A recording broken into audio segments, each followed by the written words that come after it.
fraksi PDI Perjuangan periode 2004 sampai 2009 dan 2009 sampai 2013.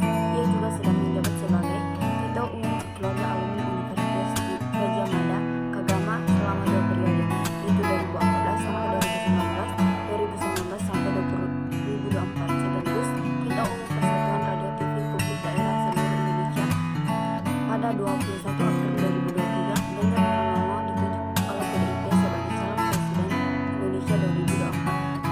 Nilai kepemimpinan Ganjar Pranowo juga tak hanya sadar mengenai pendekatan kepada masyarakatnya, dan tentunya hal ini berkaitan dengan gaya kepemimpinan transformasional. Gaya kepemimpinan transformasional ini merupakan gaya seseorang pemimpin memberikan motivasi dan penyerangan pada sumber daya manusia yang ada di dalam tanggung jawabnya dalam pencapaian visi dan misi organisasinya. Gaya kepemimpinan transformasional ini dapat memberikan keleluasaan bagi para anggota organisasi untuk terus berekspresi inovatif dan kreatif dalam mengatasi permasalahan yang ada. Dengan adanya gaya kepemimpinan ini, para anggota dapat memiliki tingkat kepuasan, kinerja serta motivasi dan komitmen yang tinggi. Tidak lupa juga dapat menciptakan budaya organisasi serta lingkungan kinerja yang efektif dan efisien bagi seluruh anggota organisasi.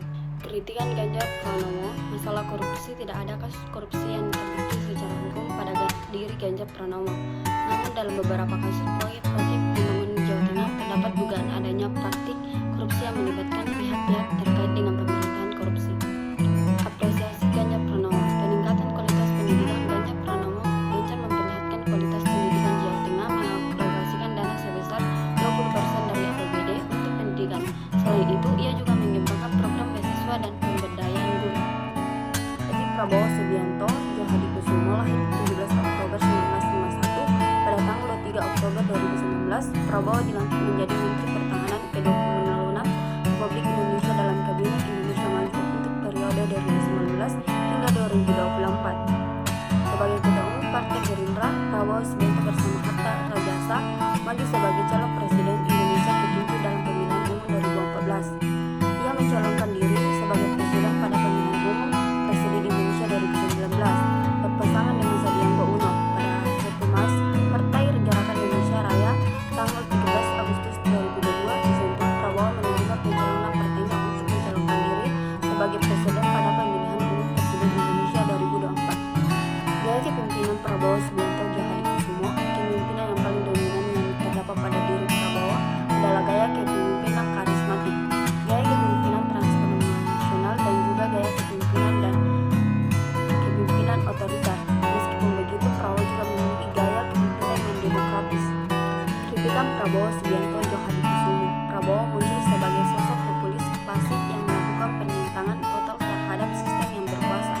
Prabowo juga sebagai aktor politik yang sedang memainkan isu populisme sebagai gaya diskursif dengan mencermati konten-konten yang disampaikan saat kampanye dulu. Populisme mencerminkan sinisme, ketinggalan, dan kebencian pada penguasa atau pejabat pemerintahan yang ada. Apresiasi Prabowo Subianto Djohadikusumo. Prabowo menjadi menteri dengan kinerja paling memuaskan menurut publik. Selain faktor popularitas, mengukur kinerja Prabowo sebagai Menteri Pertahanan ketika baru menjabat 1 tahun juga termasuk terlalu dini. Prabowo berasal dari Partai Gerindra, ialah teladan bagi Partai Republik. Selanjutnya, Anies Rashid Baswedan. Haji Anies Rashid Baswedan SE MPP PhD, lahir 7 Mei 1969.